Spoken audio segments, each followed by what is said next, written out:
Hi, I am Lakshmi and this is Career Educators. In the video, exercise 7.5 இருக்கிற question number 6 solve பண்ண போறோம். Question என்ன கேக்குறாங்கன்னா, evaluate the following limits. If necessary, use L'Hôpital Rule for the function limit x tends to 0, 1 divided by sin x minus 1 by x. இப்போ இந்த problem எப்படி solve பண்றதுன்னு பார்க்கலாம். Given limit x tends to 0, 1 divided by sin x minus 1 by x. First stepல கொடுத்திருக்கிற function நம்ம simplify பண்ண போறோம். That is sin x-க்கும் x-க்கும் LCM எடுக்க போறோம். LCM எடுத்தோம்னா we'll get x sin x. நியூமரேட்டர்ல x minus sin x கிடைக்கும். நெக்ஸ்ட் ஸ்டெப்ல லிமிட் அப்ளை பண்ண போறோம். தட் இஸ் x ஓட பிளேஸ்ல நம்ம 0 சப்ஸ்டிட்யூட் பண்ண போறோம். x ஓட பிளேஸ்ல 0 சப்ஸ்டிட்யூட் பண்ணோம்னா we'll get 0 minus sin x-ல x ஓட பிளேஸ்ல 0 சப்ஸ்டிட்யூட் பண்ணோம்னா we'll get sin 0 divided by x sin x-ல x ஓட பிளேஸ்ல 0 சப்ஸ்டிட்யூட் பண்ணோம்னா we'll get 0 into sin 0. Next ஸ்டெப்ல ஃபர்தரா சிம்பிளிஃபை பண்ண போறோம். 0 minus sin 0 oda value enna 0, so we'll write 0 divided by 0 into any number 0, so we'll write 0, that is equal to 0 by 0.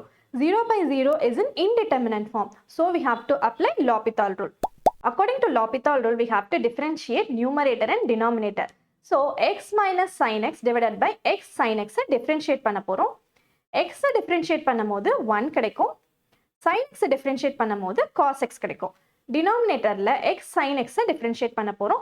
x sin x differentiate பண்ணும்போது x அப்படியே வச்சுக்கணும், sin x மட்டும் differentiate பண்ணணும். we'll get x cos x. Next என்ன பண்ணணும்னா sin x அப்படியே வச்சுக்கணும், x differentiate பண்ணனா we'll get 1, so we will get sin x. Next limit apply பண்ண போறோம். 1 minus cos x-ல x ஓட பிளேஸ்ல 0 சப்ஸ்டிட்யூட் பண்ணா cos 0 கிடைக்கும். டினாமினேட்டர்ல x ஓட பிளேஸ்ல 0 சப்ஸ்டிட்யூட் பண்ணனா we'll get 0 into cos 0 plus sin 0. Next stepல further simplify பண்ணலாம்.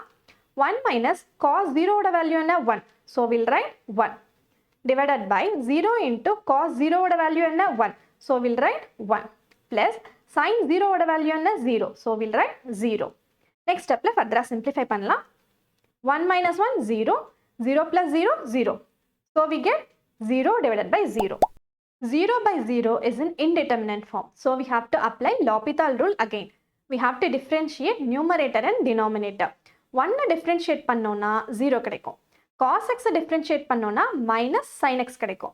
denominatorல x cos x differentiate பண்ணும்போது x அப்படியே வச்சுக்கணும், cos x differentiate பண்ணோம்னா minus sin x கிடைக்கும் இல்லையா, so we will get minus x sin x.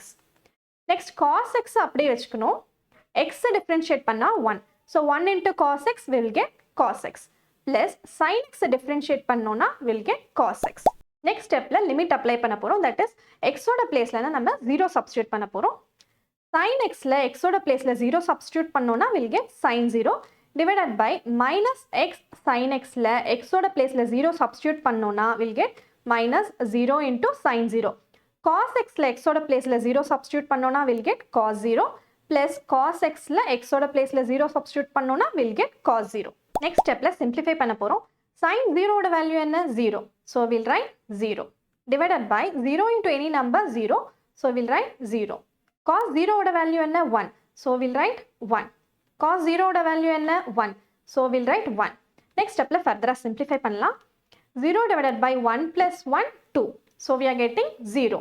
therefore limit x tends to 0, 1 divided by sin x minus 1 by x equal to 0. we have completed this problem.